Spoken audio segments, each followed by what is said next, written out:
So coming into our 30s, getting a bit older, as we know, after you turn 30, there's always that research or always that state of like, oh yeah, muscle mass is going to decline every decade. Your hormones are going down the hill, and this is obviously a little bit more aimed at the men here.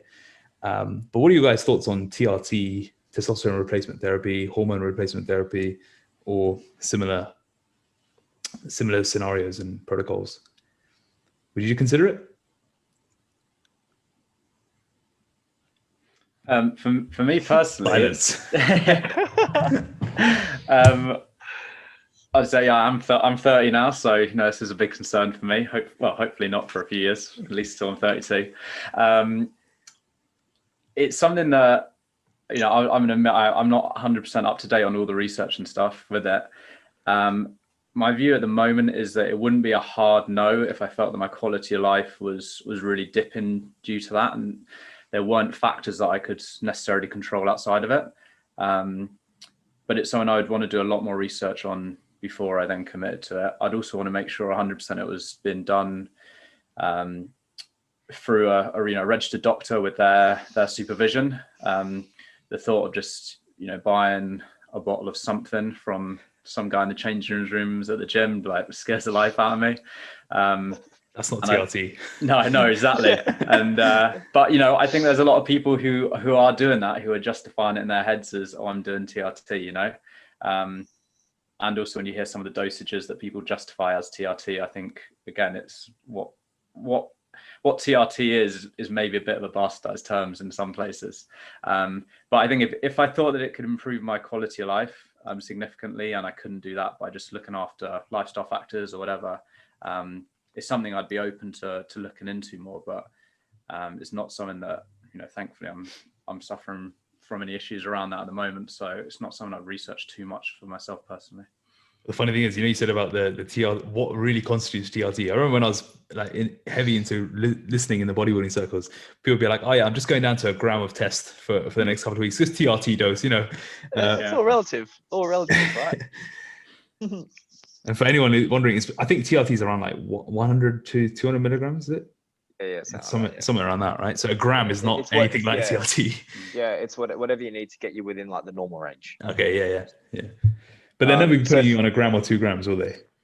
No. I think I share the same sort of before you go, Ivan. I think I share the same sort of sentiment as Ed. Like I've not got a hard no against it. I think if it would, if in the future, like everything else was done and there was it would drastically improve quality of life, I would consider it. But I've not done enough research into it at the moment to know. But I've always been asked this, like, would you go on gear? And my default answer was always back in the day, was like, yeah, maybe in the future if I need it for TRT, that sort of answer. But now I don't know. I'm a bit more of a different place. But it'd be interesting to know, like, say in 10 years, 15 years time, if it does make a difference, if what the sort of pharmacological advancements are in doing it in a healthy way. But again, it's more of an open-ended than a yes, hard no or hard yes. I do think that there is a difference for going on to TRT to improve quality of life and potentially health later on than just getting on gear in your 20s for aesthetic or performance reasons. And I stand the same way. That's the way I would, if I was to ever use like additional external testosterone, it'd be for that reason rather than for like aesthetics or performance. If you think about bulking and cutting in bodybuilding circles, they use those words instead of dieting and gaining. But think about that whole yo-yo in itself. I think a lot of it ends up perpetuating the general population, because that whole bulk cut, especially when they're doing cut every year, where every year it comes to like March, April, and they're like, didn't really make much progress, but we're going to cut down anyway and see what happens. And then they spend the winter bulking, that whole winter bulk, summer cut. That whole cycle is a yo-yo in itself. But there's a lot of gear usage in that, just because firstly they destroy their systems, but secondly they do it to keep up appearances. Yeah, it's a lot of you put a lot of social pressure on yourself when you get into that realm as well, or when you get into that world, so to speak. But to answer your question, I agree. I think from what we learned across our lives, we can never say never. You never know when you may change courses. You never know when things will change for yourself.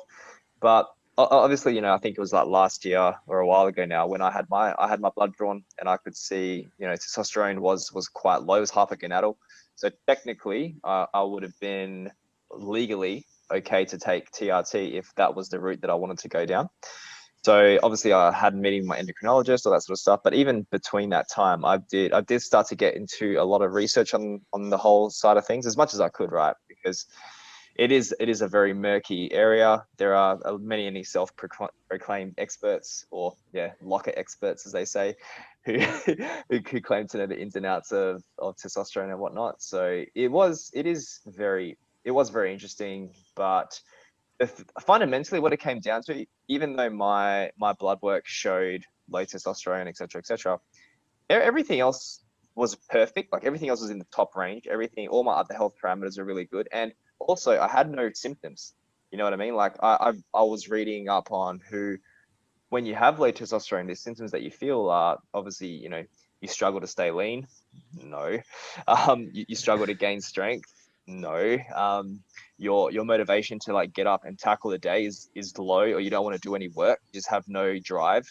Also no. Like, all these things, they weren't really applying to me. You know what I mean? I was living a very happy, fulfilling life. I love doing what I do every day. I love getting up and tackling the day, all that sort of stuff.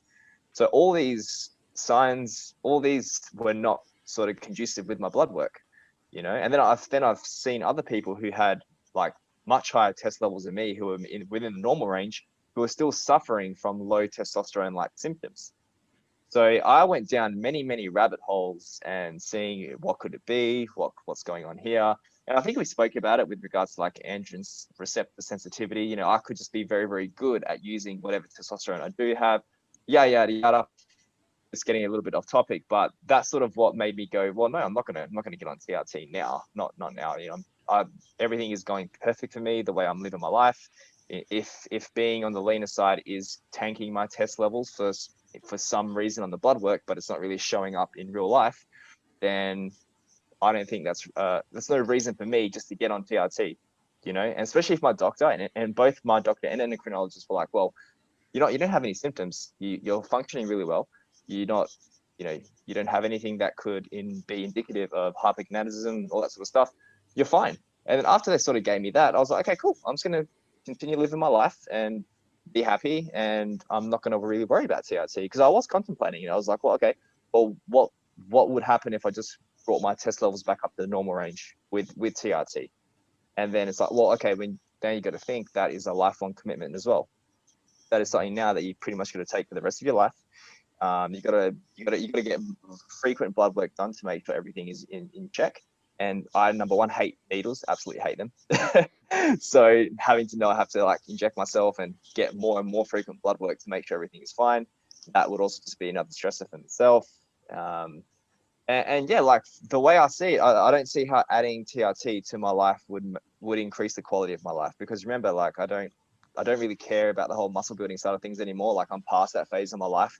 Like what we just touched on earlier, like I don't have a YouTube channel to impress, or a certain like muscular build to maintain forever to get clients or to get people to listen to me, because we don't do that. We use our brains to get people to listen to us.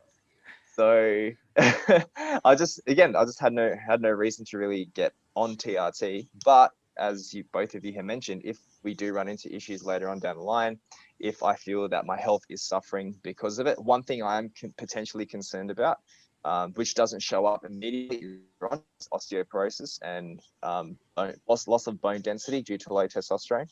So that's the only thing I'd probably want to keep monitoring, just to make sure all that is good, because I value my bones. But other than that, like there is no real reason that I would want to get on TRT. And I've seen a lot of people that get on gear, and a lot of people that not just even TRT, but if we go the whole gear route, these people start taking it at a very young age, and they age terribly. It really does, because what it does, it expedites all your growth factors, right? So not just muscle mass or organs, it literally ages everything. That's why you see people who do look very old at, say, 25 and stuff like that. Sorry, what were you going to say? No, I was going to ask, have you had your blood work done since? And do you have it regularly down? No. I've listened to a few podcasts with actual doctors, not people who are self-proclaimed doctors. These guys are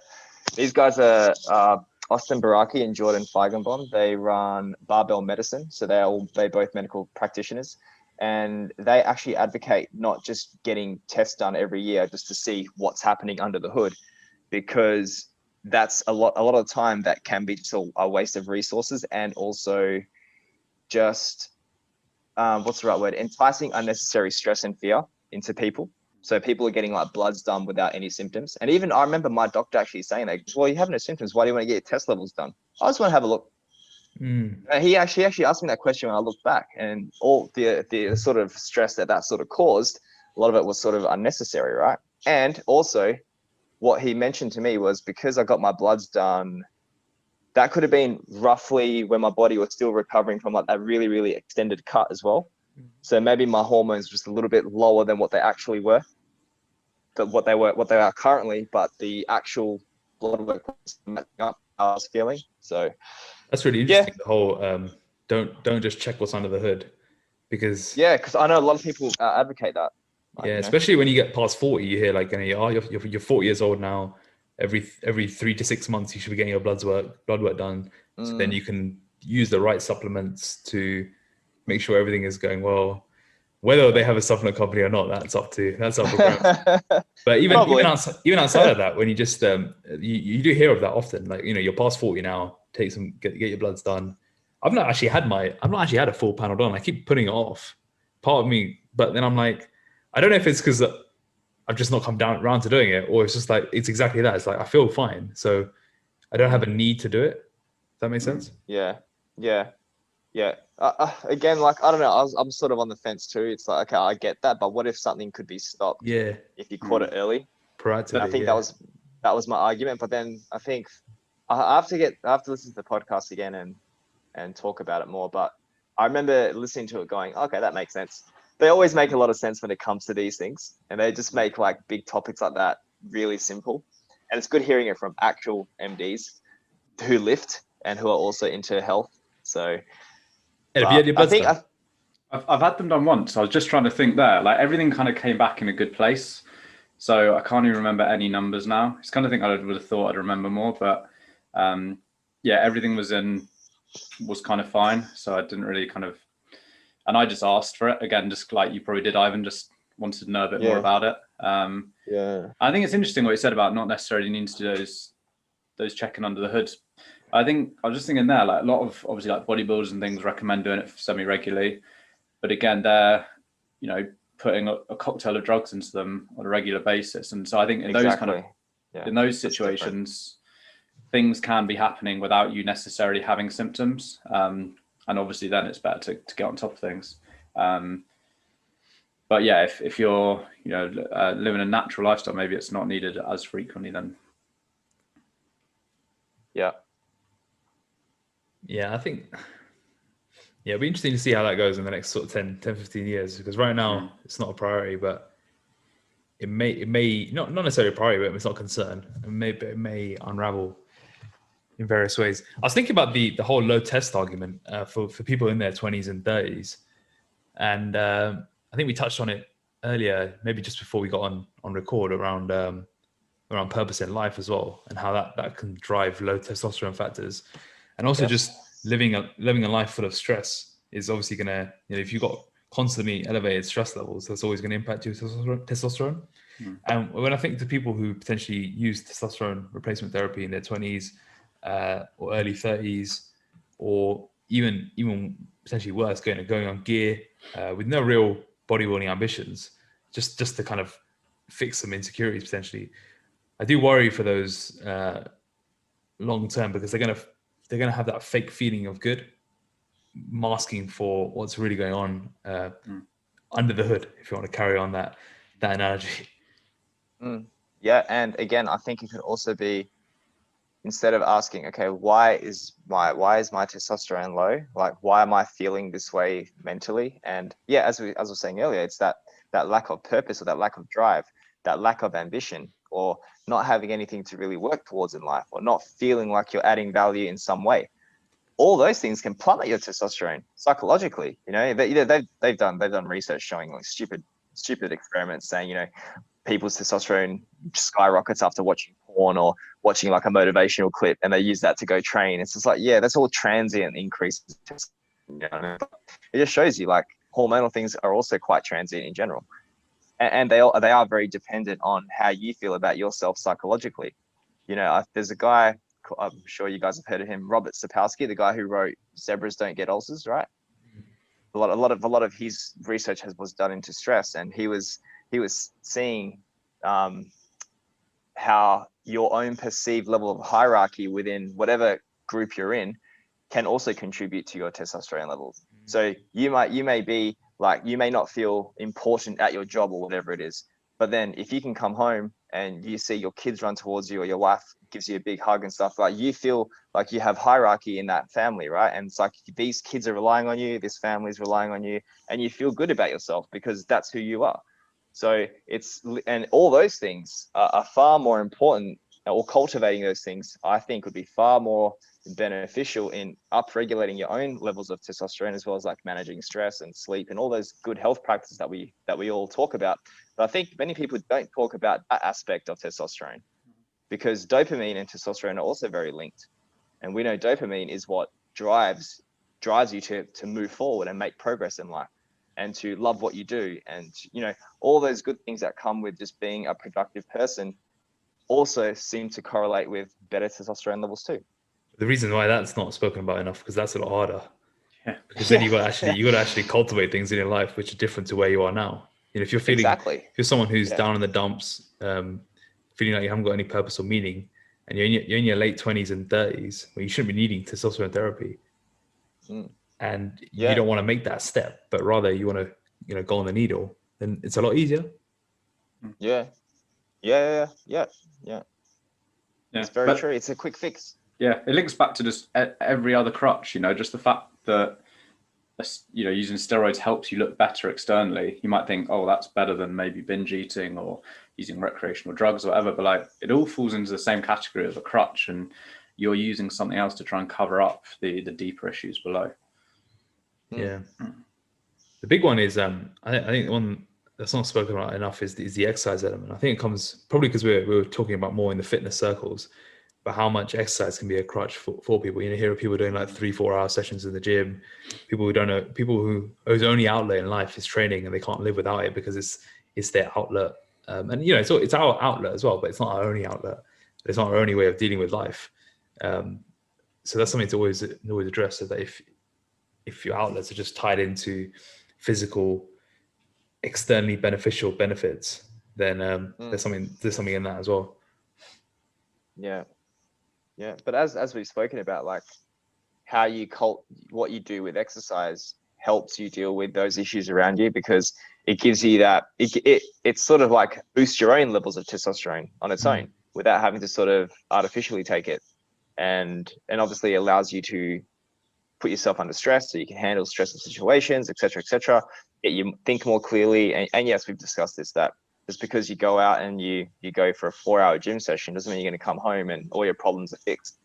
But it does give you a better mindset to then potentially tackle those problems, I guess. So, if we look at it from another perspective, obviously it's always good to look at all angles. If you've been prescribed by a doctor testosterone therapy and you have depression, that could actually really help get you moving, because we know depression is usually a lack of just doing, you know what I mean? Like getting people to actually do things initially is like the hardest part when it comes to depression, because you lack that drive and that motivation to just do anything. So if giving someone a dose of testosterone can then help them obviously alleviate their depression through just being happier and wanting to do more with their life, that could be a great way to start that whole process again. And then they may not need that testosterone once their depression has improved. Again, we're not psychiatrists, we're not psychologists. This is just conjecture. Yeah. Do not listen to anything that we're talking about. We know nothing. Disclaimer, medical disclaimer. I think maybe to add to that, and the disclaimer thing for sure in there. But I think as well as potentially that, you know, that could help, but also just looking at what the cause is of, you know, why are you feeling depressed in the first place, and then unraveling that, because ultimately, although the testosterone may help you get out of, say, that rut or get going, you're still going to have to deal with the underlying muck at some point before you can really be sufficient, you know, without the use of testosterone, or even still with the use of it. I'm reading I'm reading a book at the moment. I've just finished one book called Tattooist of Auschwitz, and I'm reading another one called Silka's Journey. And so the Tattooist of Auschwitz is how a guy he was a tattooist, literally like inscribing people as they come in. So when they come in, he was the guy who had to defile their wrists and put their number in, and that's how he survived through getting that job. And he was describing his whole experience. It's a fiction story, but before he died, he wanted someone to tell his story. So he spent like 3 years with this lady who was kind of down. He was downloading his brain, and then she went off and wrote a novel about it. And then I'm reading a follow-up to that, where a girl who's in the first story, she's now in the Russian gulags, and she's describing how she survived that. So she survived Auschwitz, and then when she was in Auschwitz, she was forced to become like a plaything for one of the commanders. And after the Nazis got expelled, the Russians were like, well, she was sleeping with the Nazis, so now she should go in the gulags. So she went straight from Auschwitz for 3 years in Auschwitz, straight to the gulags for 15 years. And she's describing her survival story. And it's just insane. Like when you have that, her whole thing is like, I am getting out of here. And her whole mind is fixated on, I need to get out of this place. And the things that she does to survive is just insane. I think why I'm kind of coming onto this, is that whole reference to meaning and finding that in the hardest situations, and it just puts things into perspective when you read these sorts of stories, just what the human mind can cultivate and survive through. Yeah, it's insane. Now naturally have an impact on your hormones, which is what the circular impact circle was. So she's on gear. Yeah. Well, she talks about how she probably won't be able to have children quite often. Probably needs gear. Yeah. That's crazy. It's very crazy. But so you get Hooker. I was going to say, in terms of the linking it back to kind of that natural testosterone enhancement, there's loads of products on the market, you know, that you'll see in your local supplement shop or online, you know, natural test boosters and all these things. But from, you know, the research I've done, good quality sleep and stress management seems to be way superior to anything else. The fact of the matter is, if any of these natural boosters were that effective, they would be illegal and classed in the same bracket as steroids. So that's definitely something not to waste your money on. And if you do want to kind of boost natural testosterone levels, then really prioritizing sleep and stress management is going to have the biggest impact. Agreed. But that, again, that's not easy.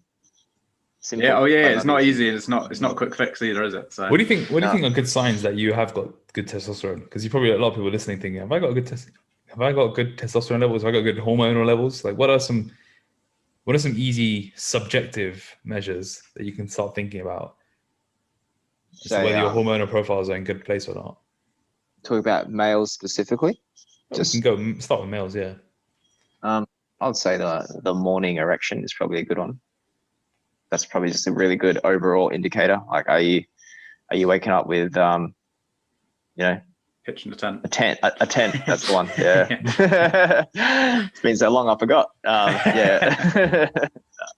That's a pretty good sign. I would also say just your capacity to recover from training as well, if you're pushing yourself quite hard. But I think the biggest one, in my personal opinion, is just your day-to-day drive and your day-to-day motivation levels to want to really get things done and just be productive. I think that's a huge correlation to that. But that also ties in with sleep. If you're not sleeping well, then that whole drive comes down too, which again I think correlates with testosterone as well. Like, we know that if you sleep poorly, testosterone probably is maybe the best the next day, as well as many other markers. I think just general, if you're in a relationship, obviously, how much do you want to sleep with your partner? Is the desire there? All that sort of stuff I think is pretty good. But again, that's all relative. It's going to be very different, the honeymoon phase compared to like 2-3 years down the line, all that sort of stuff.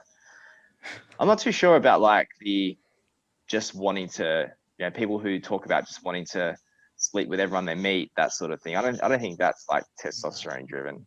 I think that's more just something else on there. But that's always the sort of like people call it the proof of manhood, right?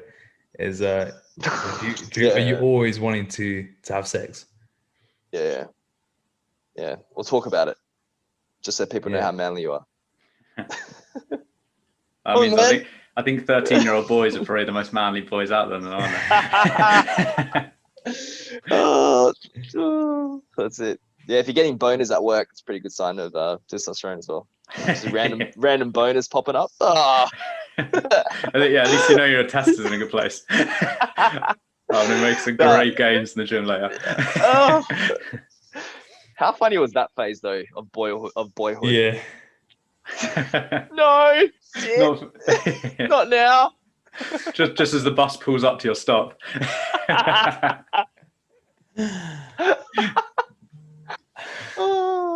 Classic. No, I know for me anyway, the times when I've noticed a difference through those kind of measures in terms of like sex drive and things like that, when they've like fluctuated, the things that seem to have correlated have been potentially with it perceivably being worse would be like the end of a hard fat loss phase, when fats have been relatively low as well. I found like increasing fats as well as just food in general after a diet helps that a lot, but then also sleep as well.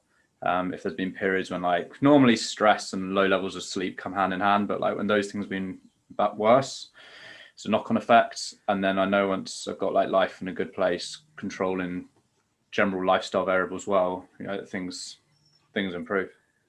Training recovery is always an interesting one. When you take a week off training and you feel like 3, 4, 5 days in, you suddenly start feeling really your sex drive's through the roof. That's usually a sign that you're probably overtrained. I know I get that on a regular, but when I take weeks off, that always happens. Yeah. It's probably indicated it's probably train a bit less. But that's why a lot of people actually do well when they drop their training down from like 5 to 7 days a week to 3 to 4 days, because they're just backing off that stress levels that you're pounding your body under at all times. Yeah.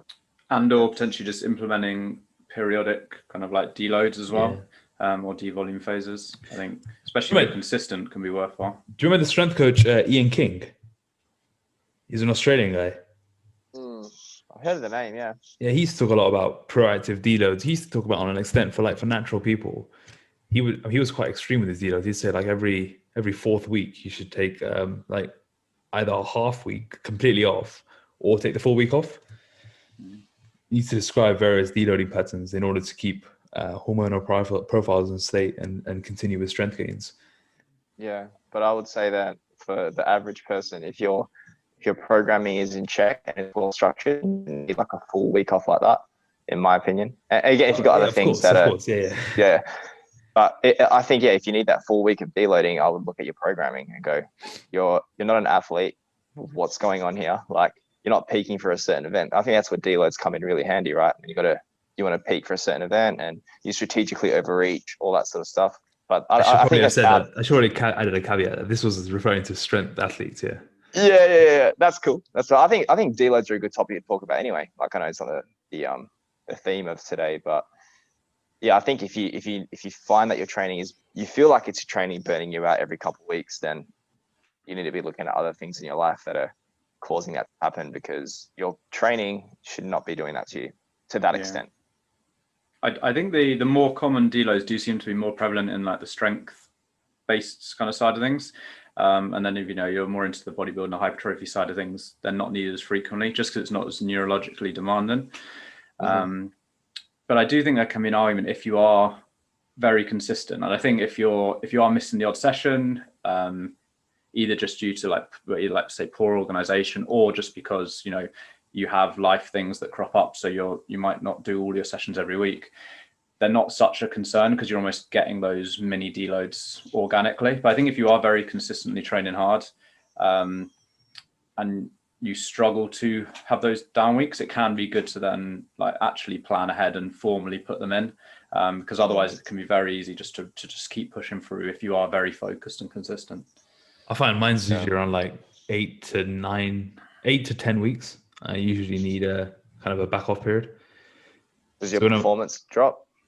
Yeah, just overall like fatigue, joint starting, just feel like I don't feel that motivated to train. Because when I write my log, I always write week 1, day 1, week 1, and it always ends up being around that sort of 8 to 10 mark. I don't really proactively. I just do it. I just when I have 1 or 2 sessions where I know I'm probably at that stage now, then I'll just you auto regulate it. Yeah, exactly. Yeah, it's probably a good topic. Go on. When you guys are deloading, how are you normally doing it?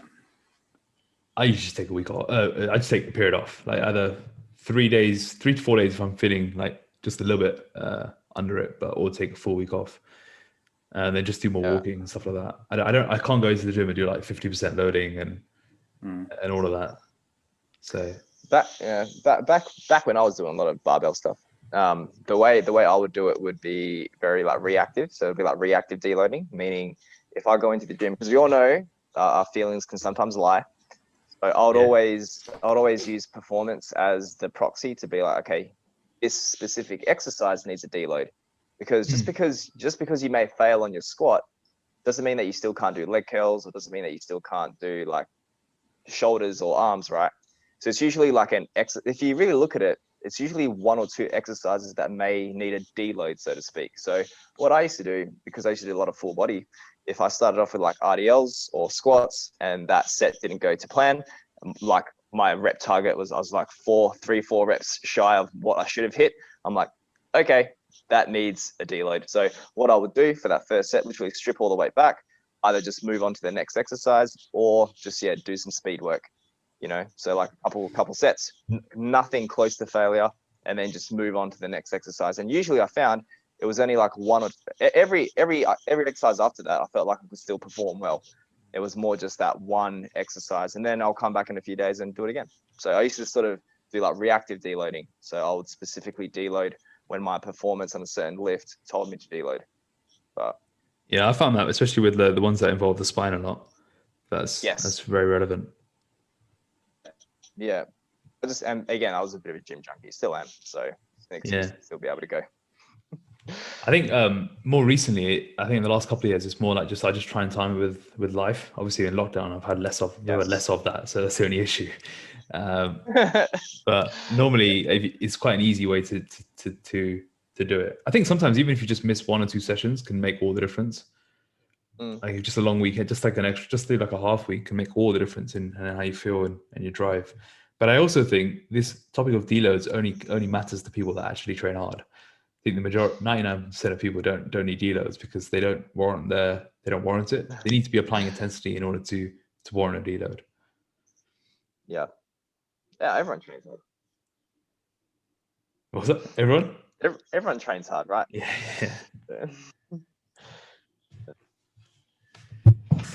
So and then coming back from a deload, if you do deload a lift, I think recycling the weight is probably the best way to do it. So just pull back about 10-15%, and then just work it up. And in a couple of weeks, you'll be back to normal. Yeah. So the way I'd approach one is fairly similar to you. And normally, when life is normal, I try and book, either like a weekend away or a holiday or something, maybe every 3-4 months. So there is that kind of natural kind of rest or a bit of break from the gym. But I'm the same in that doing the half, the 50% load workouts is just the most mentally frustrating thing ever. And I think you end up just being more pissed off than if you don't go at all, don't you? It's a waste of time, isn't it? When you go in and say, oh, take 50% of the load and just do everything as normal. And don't even do more reps. Just do everything as normal. Yeah. And what I do now actually is just cut the volume in half and then keep intensity high. So I'll probably just do like one working set for each exercise. So the total volume is so much lower. Fatigue is way lower than normal, allows you to drop off a lot of fatigue. But you can still have fun. You get up for that top set and push hard. And you can still make strength gains during that period while dropping off a load of fatigue. So far that's been the the way I've enjoyed the most, for sure. Well, I would say that on that, the only issue is you end up, or what I find is if you're just doing like one set, you end up getting so psyched out, and you think, oh, this is PB day. Yeah. Everything just falls to the walls, and you come out, and you're more screwed than you were coming in. But I think then also it depends what you're trying to deload from, because I think, like, you know, when you look at, like, say, powerlifters, they're actually trying to deload because the volume they're using normally is low, but the intensity is so high. So they want to reduce the load because their connective tissue needs a chance to recover more as well, their nervous system as well. Whereas then if you're actually just doing day-to-day more higher rep stuff, so the loads are already naturally lower, but you're training like a bodybuilder, so potentially volume is high, especially if you are leaving reps in reserve, number of sets you're doing may be quite high. And so then what your body needs the rest from isn't necessarily the weight, but just the amount of work you're doing. So again, just looking at how you're training and whatever really is that compounding factor that's really accumulating fatigue, looking to cut that in half or at least reduce that is probably the way to approach it. But yeah, you're right. If you're still going in, getting really up for it and going all out, how much fatigue are you taking away versus adding on? That's one thing I'm actually missing from the gym, because you can't do it at home, right? You can't. It's just not the environment to be getting so excited about. But you know when you have those rituals. Chadney, get out. I need to do this. Well, sometimes I keep the window open when I'm training, and I do wonder, like, are the next door neighbors listening? You know, because when it's Bulgarians, there's a lot of noise on those. Yeah. But yeah, I'm looking forward to, like, you know when you put on a tune, you start walking around the gym. You know, you get your chalk. You spend like 2 minutes like chalking your hands up, like extra chalking them, and then that whole feeling is coming soon. You don't spend 5 minutes trying to arrange your bands, right? And worry if they're gonna snap up. You know, the other day, so I was doing seated leg curls, right? And I thought, I'm gonna go up a band tension here, and I looped it to the bottom of my desk. First rep, pulled it, the whole desk fell over. The monitor fell over. It broke in half. Oh, shit. Believe it, the monitor just snapped. The whole desk fell over. I didn't realize it was that heavy. I had almost like a really bad encounter with dips. It was probably a couple of weeks ago now, actually, but I banded dips. So I went right around my neck, but then just round to the bottom of the dip station as well. So the band's obviously like pulling you down, but also forwards. It was slightly in front where it was attached. I was also like loaded it with a weight vest. So like my upper body was very much like like heavy. And I thought, all right, I'll go up a band. So I put a green one on, which is quite thick. I went to like the top, you know, you're kind of locked out before you start. And I was like, okay, this feels pretty heavy here, but I'll give it a go. Went down and literally just pulled me forward. And I basically almost face planted, you know, flipped me around the other way. Suddenly regained control. And like, I basically just did like a 1RM dip by mistake. But almost just flipped around completely on it. I didn't realize you had a dip station. That's pretty cool. Yeah, I got it for the November lockdown. So it was like a pull-up, you know, like the pull-up and dip station combined thing. Because I was trying to look at just like the most adaptive or like flexible equipment that takes up the minimal amount of space. And because I've got like limited actual weight, like in terms of dumbbells, it's been really good actually, because at least I know I can like dip hard and do like hard pull-ups. At least that's kind of ticking the boxes for an upper body push and pull at least. And it's pretty cheap too, relatively. Yeah, it was pretty cheap. I think it was under 100 quid, so maybe like £90, something like that. Yeah. Nice. Good place to wrap up. Looking forward to the gyms opening up. The key points from today are around testosterone, managing your stress levels, find your purpose, and how to deload properly. That's all right. Good summary.